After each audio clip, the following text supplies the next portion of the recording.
The searchlight died, plunging us back into absolute darkness. For 30 seconds, nobody moved. Nobody breathed. The only sound was the gentle slap of waves against PT-1624's hull and the distant rumble of the destroyer's engines as it passed 200 yards to starboard. In that half-minute of silence, every man aboard calculated his chances of survival. Mine felt somewhere between slim and non-existent.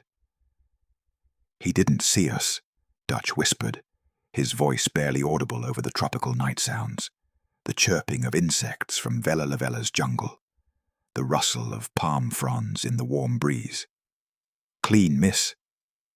McPherson's response was a hand signal. "Stay silent. Stay ready." The Japanese convoy maintained course, 3 heavily laden transports escorted by that single destroyer, all of them running dark except for their navigational lights. They had no idea we were here. Why would they? The Imperial Navy owned these waters after sunset. For nearly a year, they'd moved troops and supplies through Blackett Strait without serious challenge. They'd grown confident, predictable. That predictability was about to kill them. I forced my cramped fingers to relax on the .50 caliber grips, flexing feeling back into them. Beside me, Seaman First Class Johnny Martinez crossed himself silently. He was 19 years old, from San Antonio, and this was his first combat patrol. Hell, it was most of our first combat patrol. PT-164 had been in the Solomons for exactly 19 days. Through the darkness, I could barely make out the silhouettes of the transports, squat, ugly vessels designed to haul maximum cargo through contested waters. Intelligence estimated each one carried between 2,000 and 3,000 Japanese soldiers, plus equipment, ammunition, and supplies destined for Kolombangara. Those troops were meant to reinforce the garrison there, then launch a counterattack against our Marines on New Georgia. The Marines who, at this very moment, were bleeding and dying to take Munda Airfield 20 miles to our south. If these transports reached Kolombangara, those Marines were dead men. McPherson checked his watch, the faintest green glow of radium numerals. He made another hand signal, this one to Sparks Patterson at the radio set. "Signal the others. Execute." Patterson's hand moved to the transmitter key. 3 short clicks. Pause. 2 short clicks. From the darkness to our port and starboard, invisible in the moon shadow of the island, PT-168 and PT-171 acknowledged. 2 clicks each. We were committed now. 3 boats carrying 12 torpedoes between us, facing a destroyer that could blow us out of the water with a single salvo. The math was simple and brutal. We had to get close enough to guarantee hits, but not so close we couldn't escape after we struck. Before we continue, click that subscribe button, like this video, and let me know in the comments where you're watching from. It brings me great joy knowing that these war stories and lessons get to people all over the world. Your support helps us bring more thrilling war stories, and trust me, you won't want to miss them. Now, let's get back to the story. "Engines to idle ahead," McPherson ordered, his voice calm and steady. "Paddy, arm tubes 1 and 2. Below deck." Charlie Mendoza eased the 3 Packard engines forward. The boat began moving, slowly at first, closing the distance to the convoy. In the torpedo room, Paddy O'Brien's hands moved across the Mark 13s, with practiced precision, removing safeties, checking gyroscopes, setting depth and speed parameters. The transports sailed on, oblivious. We were 200 yards behind them now. Closing. 150 yards. "Stand by," McPherson whispered. This was it. The moment we'd trained for, volunteered for, accepted we might die for. The moment America's secret weapon went to war. But I'm getting ahead of myself. To understand what happened that night in Blackett Strait, you need to understand how we got there, and why the Navy was desperate enough to bet American lives on wooden boats. By the summer of 1943, Japan owned the night in the Pacific. Their victory at Savo Island the previous August had been a masterclass in nocturnal warfare. 4 Allied cruisers sent to the bottom in 32 minutes, over 1,000 sailors dead, and the Japanese hadn't lost a single ship. Their crews trained endlessly in darkness, learning to coordinate complex maneuvers without radio, to aim guns by starlight, to move with the precision of a machine. Meanwhile, American ships stumbled through these same waters like blind men in a knife fight. Our radar advantage meant nothing in the confined channels of the Solomons, where islands created dead zones and false returns. Our superior firepower couldn't hit what we couldn't see. Night after night, Japanese destroyers ran supplies and reinforcements down the slot, while our forces watched helplessly from shore. The Navy needed something different, something small enough to hide in coastal shadows, fast enough to strike and escape before the enemy could respond, and cheap enough that losing a few wouldn't cripple the fleet. The answer came from an unlikely source: wealthy sportsmen who'd been building high-speed racing boats before the war. The PT boat, Patrol Torpedo, was an experiment born from equal parts innovation and desperation. 80 feet of laminated mahogany, powered by 3 12-cylinder Packard engines that could push us past 45 knots. We carried enough torpedoes to sink a battleship, and enough machine guns to shred anything smaller. On paper, we were brilliant. In practice, we were untested, unproven, and according to most traditional Navy officers, completely insane.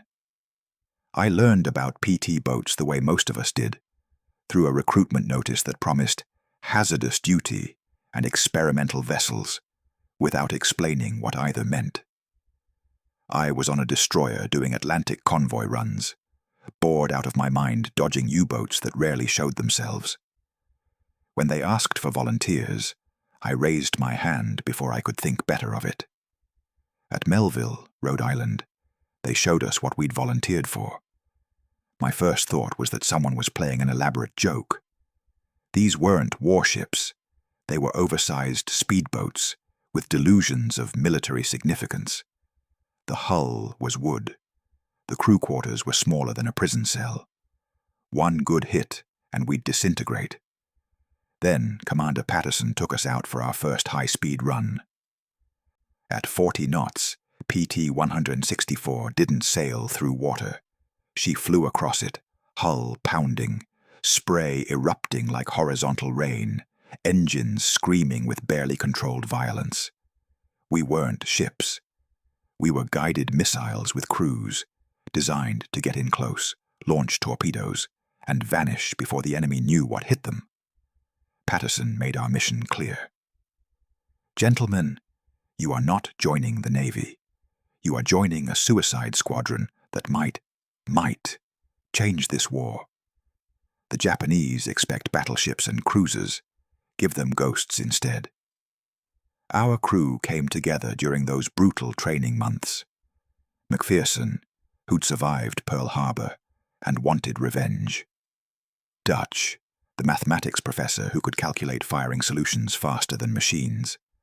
Charlie, the mechanic who treated our engines like children. Paddy, the artist who sweet-talked torpedoes. Sparks, the submarine veteran who understood silence. And a dozen others, each bringing skills the Navy didn't know it needed. We were volunteers, every one of us. We knew the odds. We went anyway. By June 1943, we were ready. The Navy shipped us to the Solomons with orders so classified even our base commander didn't know our full capabilities. The Japanese were about to find out. Our first combat patrol ended in disaster. PT 109, under Lieutenant Henry J. Brantingham, made contact with a Japanese destroyer on the night of July 6th, our 6th night in theater. Brantingham did everything by the book, approached at high speed, fired all 4 torpedoes from 1,200 yards, and turned to escape. The destroyer's searchlights found him immediately. 5-inch guns opened up. PT-109 never had a chance.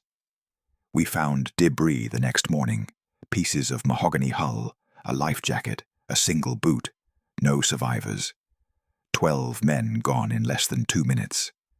That night, Commander Patterson gathered all PT boat skippers at Rendova for what he called a come-to-Jesus meeting. Brantingham fought like this was a destroyer engagement, Patterson said, his voice hard. He announced his presence, fired from textbook range, and tried to outrun pursuit in open water. That's how you get killed. He looked at each of us in turn. PT boats are not destroyers. We are not cruisers. We are ambush predators. The moment the enemy knows we're there, we've already lost. The lessons came fast and brutal. We learned to approach from radar shadow zones, areas where island terrain blocked Japanese radar returns, making us invisible until we were on top of them. We learned to muffle our Packard engines by running on 1 or 2 instead of 3, sacrificing speed for stealth. Most critically, we learned patience, drifting silently for hours, waiting for the perfect moment, rather than charging in with guns blazing. Charlie Mendoza figured out how to modify our exhaust systems, routing them underwater to eliminate the telltale rooster tail of spray that gave away our position. It cost us 2 knots of top speed, but it bought us invisibility. McPherson became obsessed with intelligence. "We can't hunt what we can't find," he'd say, studying charts and tide tables by lamplight. "And we can't ambush what we can't predict." The answer came from an unexpected source: coast watchers. These were Australian officers and native Solomon Islanders positioned on remote hills throughout the islands, equipped with radios and binoculars. They'd watch Japanese ship movements and radio reports to Allied headquarters. A man named Paul Mason, stationed on Bougainville, could give us convoy composition, speed, and heading with remarkable accuracy, sometimes hours before the Japanese reached our patrol zones. We also learned to work with the local islanders themselves. They knew these waters better than any chart, understood current patterns and hidden reefs that could wreck us in the darkness. A village elder on Vella La Vella named Sasa became our unofficial navigator, teaching us the safest approach routes and the best ambush positions. "The sea talks if you listen," Sasa told me one afternoon, gesturing at the water. "Current tells you where ships must go. Moon tells you where shadows hide boats. The Japanese, they do not listen. They think big ships make them safe." By mid-July, we'd transformed from reckless cowboys into calculated hunters. We studied Japanese patrol patterns, memorized their radio procedures, learned to read the sky for weather that would cover our approach or strand us exposed. We ran 4 more patrols without contact, frustrating, exhausting nights of waiting in darkness while convoys passed just out of range or changed course at the last moment. Then, on July 18th, Paul Mason's radio crackled to life. "Large convoy departing Bougainville, bearing 185, speed 12 knots, estimated 3 transports with destroyer escort, destination Kolombangara." McPherson looked at the chart, then at Dutch, then at me. "This is it," he said quietly. "Get the crew ready. Fire 1, fire 2. McPherson's command cut through the darkness. Below me, I felt the pneumatic thump-thump as 4,000 pounds of high explosive launched from our tubes. The Mark 13s hit the water with barely a splash, their contra-rotating propellers biting deep as they accelerated toward the lead transport. A fat, wallowing target silhouetted against the starlit horizon. From our port side, PT-168 fired simultaneously. To starboard, PT-171's torpedoes entered the water 3 seconds later. 12 torpedoes converging on 3 transports from 3 different angles. The Japanese had no idea we existed. 28 seconds. That's how long a Mark 13 takes to travel 800 yards at 46 knots. I counted every one. At 26 seconds, the lead transport's bow erupted in a column of white water and flame. The explosion lit up Blackett Strait like a photographer's flash, revealing everything, the destroyer wheeling hard to starboard, the other transports desperately attempting to turn, and 3 small wooden boats that had just announced their presence to the entire Imperial Navy. "All engines full! Hard right rudder!" McPherson shouted. Charlie slammed the throttles forward. The Packard screamed. PT-164 leaped forward, hull hammering across the waves as we accelerated toward 40 knots. Behind us, the second transport exploded, 2 torpedoes hitting simultaneously, the combined detonation breaking the ship's back. She jackknifed, bow and stern rising, as the center section collapsed inward. Then the searchlights found us. Brilliant white light pinned PT-168 like an insect on a collector's board. The destroyer's 5-inch guns fired, shells screaming overhead with a sound like tearing canvas. Waterspouts erupted around the trapped boat, 50 feet high, close enough that spray cascaded across their deck. "Guns free, suppressing fire," I screamed, squeezing the triggers on my twin 50s. Tracer rounds arced toward the destroyer, my bullets like angry fireflies against the massive warship. Beside me, Martinez opened up with the 20mm Oerlikon, the heavier rounds punching into the destroyer's superstructure with satisfying cracks. The third transport took a single torpedo amidships. It didn't explode, it detonated. Secondary explosions rippled down her length as ammunition stores cooked off. Men were jumping into the water now, hundreds of them, their screams carrying across the strait. PT-171 wasn't as lucky as we were.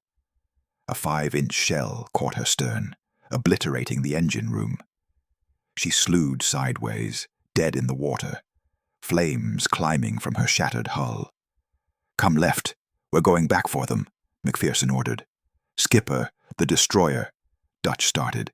"I said we're going back."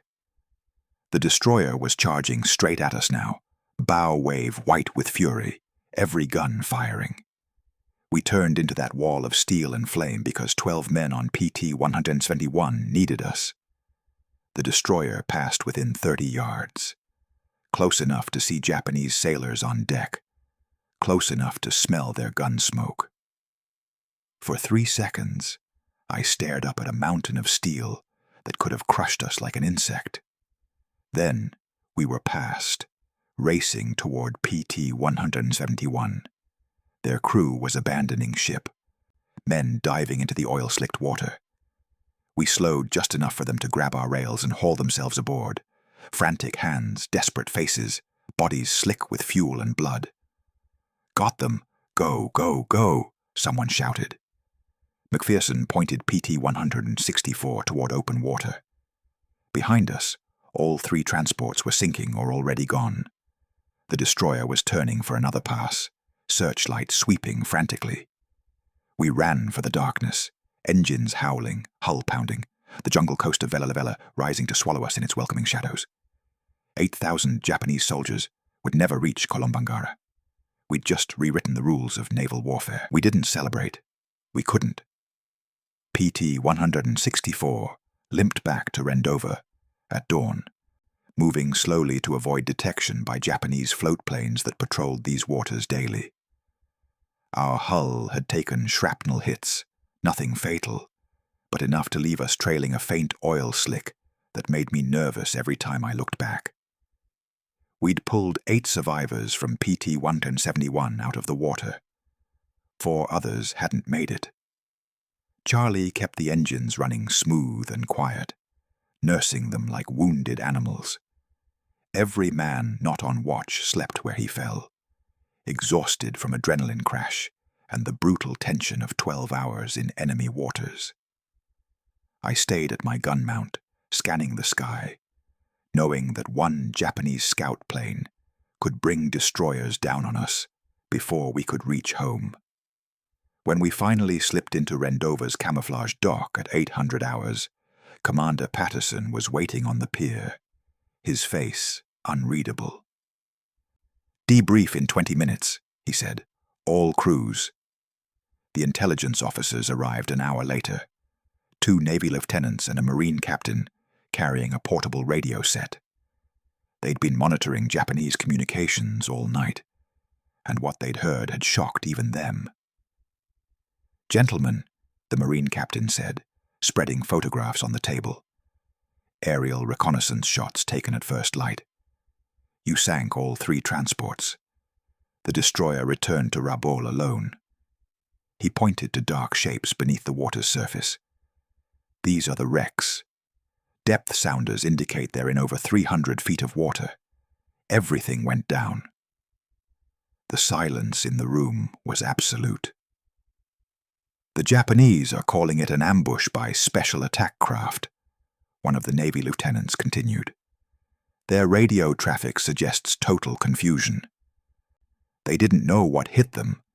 Some reports describe you as submarines. Others say you were high-speed destroyers. Nobody seems to believe you were small boats." Patterson leaned forward. "What about casualties?" "Conservative estimate, 6,000 Japanese soldiers dead.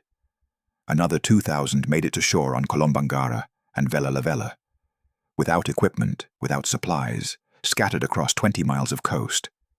Their combat ineffective. 6,000. The number hit me like a physical blow. I'd killed men before, destroyer actions in the Atlantic, brief exchanges with U-boats, but never like this. Never thousands at once. "There's more," the Marine captain said. "Japanese naval headquarters in Rabaul has suspended all Tokyo Express runs, pending a full tactical review. They're terrified. We've been intercepting their communications. They're calling you devil boats and mosquito terrors. Some of their reports describe entire squadrons of PT boats operating in the Solomons." McPherson laughed, a short, bitter sound. "Squadrons? There's 12 of us total." "They don't know that," Patterson said quietly. "And we're going to make damn sure they keep believing there's 50. Fear is our greatest weapon now." Over the following weeks, we learned the full impact of that night. The Japanese began routing their convoys further north, adding extra destroyer escorts, running supplies by submarine instead of surface ships. Their timetables slipped. Reinforcements arrived late, or not at all. The Marines on New Georgia took Munda Airfield with less resistance than expected, because the reinforcements meant to stop them were scattered across the bottom of Blackett Strait. 1 ambush, 3 boats, 12 torpedoes. We'd changed the entire strategic calculus of the Solomons campaign. The Japanese had learned to fear the darkness, because now darkness belonged to us. The victory at Blackett Strait brought us exactly one thing: more missions. Over the next 18 months, PT boats became the Navy's solution to every impossible problem in the Pacific. Need to evacuate a coast watcher, surrounded by Japanese troops? Send the PTs. Need to interdict a barge convoy in shallow water where destroyers can't operate? Send the PTs. Need to land reconnaissance teams behind enemy lines? Send the PTs. We weren't just torpedo boats anymore. We were special operations units with engines. The cost was brutal. By November 1943, half the PT boats that had been in the Solomons with us were gone. PT-117 hit a mine off Choiseul, debris field, and 12 bodies. PT-163 got caught in a daytime air raid, strafed to splinters by Zeros. PT-194 simply never came back from patrol. We found her a week later, capsized and stripped by currents, no sign of the crew. Disease killed as many men as combat. Malaria burned through crews like wildfire. I watched Charlie waste away to nothing over 3 weeks, shaking with fever every night, until they finally evacuated him stateside. His replacement, a kid from Ohio named Frank, died of dengue fever before he'd been with us 2 months. The boats themselves required constant maintenance. Mahogany hulls rotted in tropical humidity. Engines overheated, broke down, needed parts that didn't exist within 3,000 miles. We became mechanics, carpenters, and scavengers out of necessity. Paddy once jury-rigged a replacement fuel pump from a wrecked Japanese truck and a bicycle chain. The dark humor kept us sane. After PT 171 went down, we started a betting pool on which boat would sink next. When Martinez got malaria, he left us explicit instructions on how to divide his possessions, including his lucky rabbit's foot, which clearly wasn't working. We laughed because the alternative was screaming, but we also evolved. By early 1944, we'd mounted radar sets on our boats, primitive, unreliable, but enough to give us eyes in the darkness. We replaced our torpedoes with rockets on some missions, faster, cheaper, and perfect for tearing apart barges and shore installations. We developed wolfpack tactics, coordinating 3 or 4 boats to saturate targets from multiple angles. McPherson became legendary for his special operations missions. We'd black out the boat completely, muffle the engines, and slide into Japanese-held harbors to insert Australian commandos or rescue downed pilots. Once, we pulled a Marine reconnaissance team off Bougainville with Japanese soldiers 300 yards away, firing at our muzzle flashes as we covered the Marines' escape. The work was relentless. 3 night patrols, 2 days maintenance, then back out. Sleep became a luxury. Hot meals became a memory. Every time we left Rendova, we wondered if we'd come back. Dutch calculated the odds once, after too much medicinal whiskey. Based on current loss rates and mission frequency, he said, we each have a 17% chance of surviving to war's end. That high? Sparks replied. We laughed. We always laughed. But every morning I'd walk past the empty bunks, spaces where friends had slept before mines. Bullets, disease, or storms took them. The Navy kept sending replacements, fresh-faced kids who looked at us like we were already ghosts. Maybe we were. Maybe we'd died that first night in Blackett Strait and just hadn't noticed yet. But we kept going out, because Marines were still dying on beaches, and destroyers were still running the Tokyo Express, and somebody had to own the darkness. That somebody was us. The war ended in August 1945. Most of us never expected to see that day. Years later, when historians started interviewing Japanese naval officers, the truth came out. Vice Admiral Takeo Kurita, who'd commanded destroyer squadrons in the Solomons, admitted that PT boats had fundamentally disrupted our operational planning. The Imperial Navy had been forced to divert destroyers from fleet actions to convoy escort, reroute supply lines through longer and more dangerous passages, and abandon night operations in areas where PT boats operated. We could defeat their battleships, Kurita said in a 1953 interview. We could not defeat their mosquito boats. They were everywhere and nowhere, and the psychological impact on our crews was devastating. That psychological impact was exactly what we'd been designed to create. 3 wooden boats in Blackett Strait had convinced the Japanese they faced 50. A handful of night ambushes had made them fear every shadow in the Pacific. The Tokyo Express, once the pride of the Imperial Navy, became a desperate gamble that failed more often than it succeeded. The cost of that success was written in our casualty lists. Of the roughly 500 PT boat crew members who served in the South Pacific, nearly 40% were killed, wounded, or listed as missing. PT boats had the highest casualty rate of any Navy combat unit in the theater. We'd known the odds when we volunteered. We went anyway. But we survived. Those of us who made it changed the world in unexpected ways.